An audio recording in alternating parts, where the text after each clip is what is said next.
በእስያ እምብርት በግዙፎቹ ህንድና ቻይና መካከል ተሸሽጋ የምትገኝ አንዲት ትንሽ ግን ግዙፍ መንፈስ ያላት ሀገር አለች። ይህች ሀገር ዝም ብላ በካርታ ላይ የምትገኝ ሀገር ብቻ አይደለችም። የሰው ልጅ ከፈጣሪና ተፈጥሮ ጋር ሊኖረው የሚችለውን ጥልቅ ስምምነት የምታሳይ ሕያው ሙዚየምም ናት። እንኳን ወደ እስያ ምድር ቡታን ሀገረ መንግሥት በደህና መጡ። በዛሬው ጉዟችን አህጉራትን አቆራርጠን እስያ ደርሰናል። ብዙ የማይወራላት የደስተኞች ብቻ ሀገር ወደ ሆነችው ቡታን ገብተናል። ይህች ሀገር ለብዙ ዘመናት በራሷ ፈቃድ ዓለምን ዘግታ ኖራለች። የመጀመሪያው ቱሪስት እንኳን ሀገሪቱን የረገጠው ከ52 ዓመት በፊት በ1974 ዓመተ ምህረት ነው። እርስዎ በቤቱ ለመጀመሪያ ጊዜ ቲቪ መች እንደገባ ቢጠየቁ ከእርስዎ ባላውቅም ከ20 ወይም ከ30 ዓመት በፊት ማለት ወይም አይቀር ነው። በቡታን ሀገር ግን ቲቪ የገባው ከዛሬ 26 ዓመት በፊት ወይም በ2000 ዓመተ ምህረት ነው። በዚያው ዓመት ኢንተርኔትም አብሮ ገብቷል። ዛሬም ቢሆን ቡታን የቱሪስት ብዛት ሳይሆን የቱሪስትን ጥራት በማስቀደም ተፈጥሮዋን እንደ እናት የምትንከባከብ ብቸኛ ሀገር ናት። በተቀረው ዓለም የሀገር እድገት የሚለካው በሀገር ውስጥ ጠቅላላ ምርት ወይም ጂዲፒ ነው። በቡታን ግን እንደዚህ አይደለም። መለኪያው ጠቅላላ ብሔራዊ ደስታ ወይም ግሮስ ናሽናል ሃፒነስ ነው። እስኪ አስቡት፣ አንድ ሀገር ሀብትን የማይቆጥር ገንዘብን ከደስታ በታች የሚያስቀምጥ ከ800 ሺህ በታች የሆኑት ህዝቦቿ በጣም ደስተኛ እንደሆኑ ሲናገሩ መስማት በዚህ በምንኖርባት የካፒታሊዝም ዓለም ድንቅም ብርቅም ሊሆንቦት ይችላል። ደስተኛ መሆናቸውን በኩራት ሲናገሩ የሂማሊያ ተራራዎች ጮክ አድርገው የሚያስተጋቡላት የጉድ ሀገር ቡታን። በቡታን ተራራዎች ላይ የሚውለበለቡት ባለቀለም የጸሎት ባንዲራዎች ዝም ብለው ጨርቆች ብቻ አይደሉም። 5 ቀለማት አሏቸው። ሰማያዊው ሰማይን ሲወክል፣ ነጩ ቀለም ደመናን ይገልጻል። ቀዩ ባይበገሬነትና በእሳት ሲወከል፣ አረንጓዴው ተፈጥሯዊ የምድርን ውሃ ይወክላል። የመጨረሻውና ቢጫው ደግሞ የሰው ልጆች መኖሪያ የሆነችውን መሬትን ይወክላል። እነዚህ ቀለማት በአንድ ጨርቅ ላይ ሆነው ነፋስ ሲያወዛውዛቸው በላያቸው ላይ የተጻፈው ጸሎት ወደ ዓለም ሁሉ ተሰራጭቶ ሰላምን ያመጣል ብለው ያምናሉ። ቡታናውያን በዓልን ይወዳሉ። ቲሼቹ የተባሉት ሃይማኖታዊ በዓላት ጭንብል በለበሱ ዳንሰኞች ይደምቃሉ። እነዚህ ዳንሶች ታሪክን የሚተርኩ፣ ክፉ መንፈስን የሚያባርሩና በጎነትን የሚሰብኩ ናቸው። የቡታን ገበሬ በጠዋት ሲነሳ ለምድሪቱ ጸሎት አድርጎ ነው። በቡታን ምንም አይነት እንስሳትን ማደንም ሆነ አሳ ማጥመድ የተከለከለ ነው። ምክንያቱም ሕይወት ያለው ፍጡር ሁሉ በቡታን ምድር የመኖር መብት አለው ብለው ያምናሉ። በቡታን ሕንፃ መገንባት ቢያስቡ መገንባት ስለቻሉ ገንዘብ ስላለዎት ብቻ ሕንፃ አይሰሩም። የሚሰሩት ሕንፃ ባህላዊነቱን የጠበቀ ከተፈጥሮ ጋር የሚስማማ መሆን አለበት። ይህ በቡታን ሕግ ነው። ቡታን ትንሽ ሀገር ልትሆን ትችላለች፣ ነገር ግን የምታስተላልፈው መልእክት ከሂማሊያ ተራራዎች በላይ ይገዝፋል። በሀብት ሩጫ በሰከረው ዓለም ውስጥ ቡታን ቆም ብላችሁ ለነፍሳችሁ ደስታ፣ ለሥጋችሁ ሐሴት ላይ ስሩ፣ ትንፋሽን ውሰዱ፣ ተፈጥሮን ስሙ፣ የጎረቤታችሁንና የራሳችሁን ደስታ ጠብቁ ትላለች። የነጎድጓዳማው ዘንዶ ምድር የጥንታዊ ጥበብ መገኛ፣ የሰላም ተምሳሌት ቡታን ዛሬም ሚስጥሯን ጠብቃ ትኖራለች። እኛም ከዚህች ምድር የተማርነውን የሰላም ዘር ይዘን ወደ ሕይወታችን እናስገባለን። ቲምፉ የቡታን ምድር የልብ ትርታ፣ ዘመናዊነትና ጥንታዊነት በፍቅር ዓለም ልባቸው እንደጠፋ ጥንዶች በስስት ተቃቅፈው የሚኖሩበት ስፍራ። ቲምፉ ከተማ ብቻ አይደለችም፣ የሰው ልጅ ከተፈጥሮ ጋር ሊኖረው የሚገባውን መስተጋብር ማሳያም ጭምር ነች። በዓለም ላይ የትራፊክ መብራት የሌለባት ብቸኛዋ ዋና ከተማ፣ ብክለት ያልገዛው ንጹሕ አየርና በየጎዳናው የሚፈሰው ሰላም ልዩ ያደርጋታል። ወደ ከተማዋ ሲገቡ ቀድሞ የሚቀበለው ታሼቹ ዞንግ የተባለው የመንግሥት መቀመጫና የሀገሪቱ መንፈሳዊ ማዕከል ነው። በ13ኛው መቶ ክፍለ ዘመን የተሠራው ይህ ሕንፃ ያለ አንድም ሚስማርና ያለ ዘመናዊ ኢንጂነሪንግ ፕላን በቀደምት የሰው ልጆች የጥበብ አእምሮና እጅ ብቻ የተገነባ መሆኑ እጆትን በአፎት ላይ አስጭኖ ጭንቅላቱን በአግራሞት ሊያወዛውዘው ይችላል። በዚህ ሕንፃ ግድግዳዎች ውስጥ ታሪክ ይተነፍሳል። በውስጡ ያሉት ጥንታዊ ስዕሎችና ቅርሳቅርሶች ስለ ክፋትና ደግነት ትግል ይተርካሉ። በምሽት ሕንፃው በመብራቶች ሲያጌጥ በዋቼንግ ወንዝ ላይ የሚጥለው ጥላ ከተማዋን ወደ ተረት ዓለምነት ይቀይራታል። በከተማው ደቡባዊ መግቢያ በኮረብታው ጫፍ ላይ ከነሐስና ከወርቅ የተሠራ 51 ሜትር የሚረዝም ዓለምን በምህረት አይኑ የሚመለከት የሚመስል የቡድሃው ዶርማንግ ምስልን የያዘ ግዙፍ ሐውልት አለ። ይህ ሐውልት የሰላም ምልክት ነው። እጅግ አስገራሚው ነገር ደግሞ በዚህ ግዙፍ ሐውልት ሆድ ውስጥ 125,000 ትናንሽ የቡድሃ ሐውልቶች ተሸሽገዋል። እዚህ ኮረብታ ላይ ቆመው ወደ ታች ሲመለከቱ ቲምፉ እንደ ትንሽ የሕፃናት መጫወቻ መንደር ትታየውታለች። ንፋሱ በጆሮ የሚነግሩ አንድ ነገር ብቻ ነው፣ ዓለምን ለማሸነፍ መጀመሪያ ራስን አሸነፍ የሚል። በቲምፉ ጎዳናዎች ላይ ሲራመዱ አንድ እንግዳ ነገር ያስተውላሉ። ማንም አይጮህም፣ ማንም አይጋፋም። ከተማዋ የዓለምን የሩጫ ሕግ የጣሰች ትመስላለች። ለከተማዋ ሕዝብ ደስታ ማለት አዲስ መኪና መግዛት ሳይሆን ንጹሕ አየር መተንፈስ፣ ከቤተሰብ ጋር ጊዜ ማሳለፍና ተፈጥሮን መንከባከብ ነው። የትራፊክ መብራት የላትም ብዬዎት ነበር። አሁን የላትም። በአንድ ወቅት ግን በከተማዋ አንድ የትራፊክ መብራት ተሰቅሎ ነበር። ነገር ግን ህዝቡ ሮቦት ሳይሆን ሰው ነው ሊመራን የሚገባው ብሎ ስላመነ ተነሳ። ዛሬ ነጭ ጓንት ያደረጉ ፖሊሶች ውዝዋዜ በሚመስል እንቅስቃሴ ትራፊኩን ያሳልጣሉ። ጉዟችንን እንቀጥልና ወደ ከተማዋ የገበያ ማዕከል ሴንቲኔሪ እናምራ። በዚህ ስፍራ የቲንፉ እውነተኛ ነፍስ ትገለጣለች። የገበሬዎቹ ፈገግታ፣ የቅመማ ቅመሞቹ ሽታና በየቦታው የተሰቀሉት ቀያይ ቃሪያዎች ዓይንንም ልብንም ይይዛሉ። ለቡታን ሰው ቃሪያ ምግብ ብቻ አይደለም፣ ሕይወትም ነው።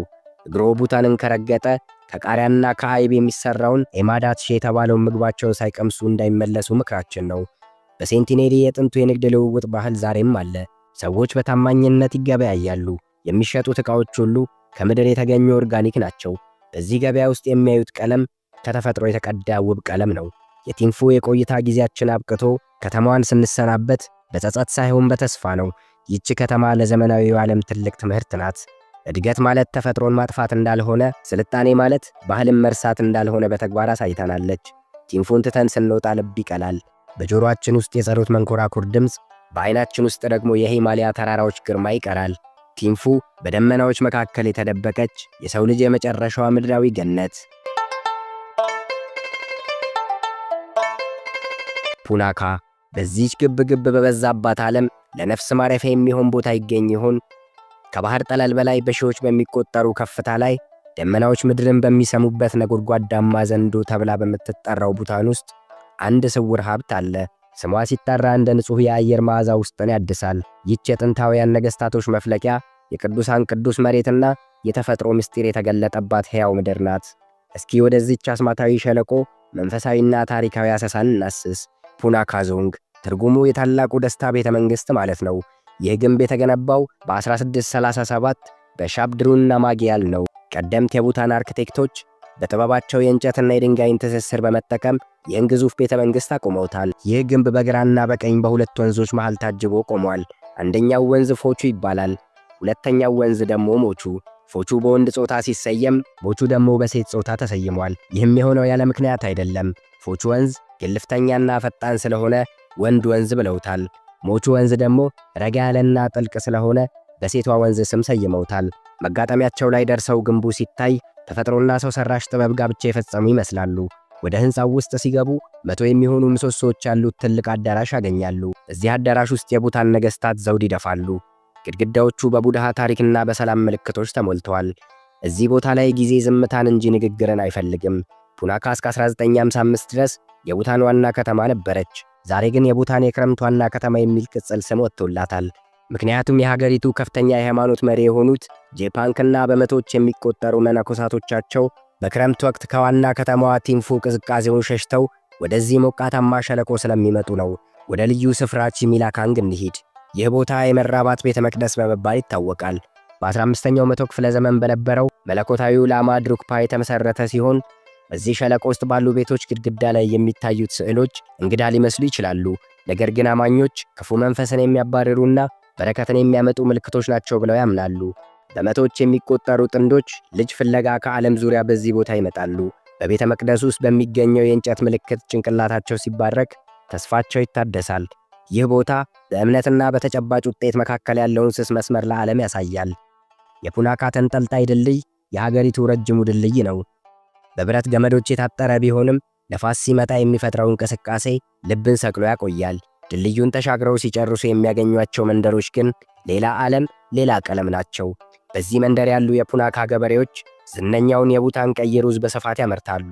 በየደረጃው የተሰሩ የእርሻ ማሳዎች እንደ ስነ ጥበብ ሥራ ዓይንን ይማርካሉ። ፑናካን ጥለን ስንወጣ የምናስቀረው ፎቶግራፍ ብቻ አይደለም፣ በውስጣችን የሚቀረጽ ታላቅ ሰላም እንጂ።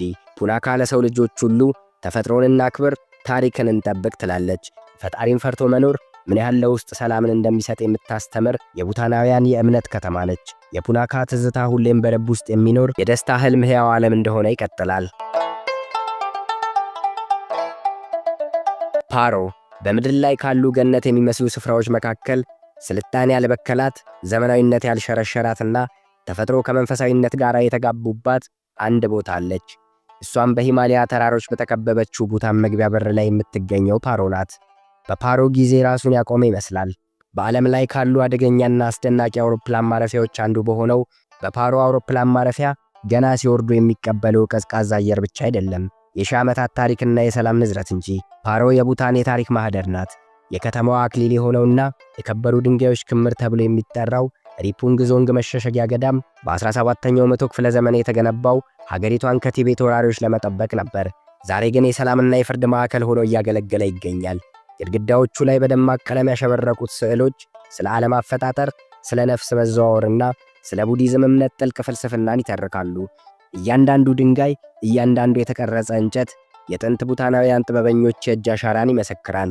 በ900 ሜትር ከፍታ ባለው የድንጋይ ገደል ላይ ተጣብቆ የሚገኘው ታክሳንግ ላካንግ ገዳም የሰው ልጅን አቅምና የእምነት ጥንካሬን ማሳያ ሕያው ምስክር ነው። አፈታሪክ እንደሚለው ከሆነ በ8ኛው መቶ ክፍለ ዘመን ታላቁ የሃይማኖት መምህር ጉሩ ሪፖንቼ በነብር ጀርባ ላይ በመቀመጥ ለ3 ዓመት ከ3 ወር ከ3 ቀን ሱባኤ ይዟል። በዚህ ስፍራ ለመድረስ የሚደረገው የ3 ሰዓት የእግር ጉዞ አካልን ያደክማል፣ ነፍስን ግን ያድሳል። በገደሉ ላይ የተንጠለጠሉት ባለቀለም የጸሎት ባንዲራዎች በነፋስ ሲውለበለቡ ጸሎቶን ወደ ሰማይ የሚያደርሱ ይመስላሉ። በፓሮ ውስጥ ደስታ የሚለካው በገንዘብ ወይም በሀብት ብዛት ሳይሆን በሰላም ነው። በፓሮ ጎዳናዎች ላይ የሚታየው ፈገግታ እውነተኛና ከልብ የመነጨ ነው። የፓሮ ነዋሪዎች የጥንት ወግና ባህላቸውን አጥብቀው አቆይተዋል። የቀስት ውርወራ ብሔራዊ ስፖርታቸው ብቻ አይደለም፣ የማህበራዊ ሕይወት ትስስር መገለጫቸውም ጭምር ነው። የፓሮን ጓዳ ጎድጓዳ ማወቅ አንድ ትልቅ የሕይወት መጽሐፍን አንብቦ እንደመጨረስ ነው። በሸለቆ ውስጥ የሚፈሰው የፓቹ ወንዝ የዘመናት ታሪክን ይዞ የሚፈስ ይመስላል። ፓሮ የመጣ ሰው በውበት ተደንቆ ብቻ አይመለስም፣ በውስጡ ትልቅ ሰላምና ተፈጥሮን ሰንቆ ይሄዳል እንጂ። ፓሮ ዝምታ ከድምፅ በላይ የሚሰማባት፣ ደመናዎች መሬትን የሚሳለሙባት፣ እንዲሁም የሰው ልጅ ከተፈጥሮ ጋር በፍቅር የሚኖርባት ምድር ነች። የዓለም ጫጫታ ቢበዛብዎ ነፍሶ ረፍትን ብትፈልግ የሂማሊያዋ ድብቅ ቦታ ፓሮ ሁሌም በሯ ክፍት ነው፣ እጇንም ዘርግታ ትቀበለውታለች። ስለ ቡታን አስደናቂ ቦታዎችና ስለ ውብ መልክዓ ምድሩ ያደረግነው ጉዞ ከማረከውና ከወደዱት አስተያየቶን ኮመንት ላይ አስቀምጡልን። በቀጣይ በሌላ አስደናቂ የአገራት አሳሳ እስክንገናኝ ቸርን ሰንብት።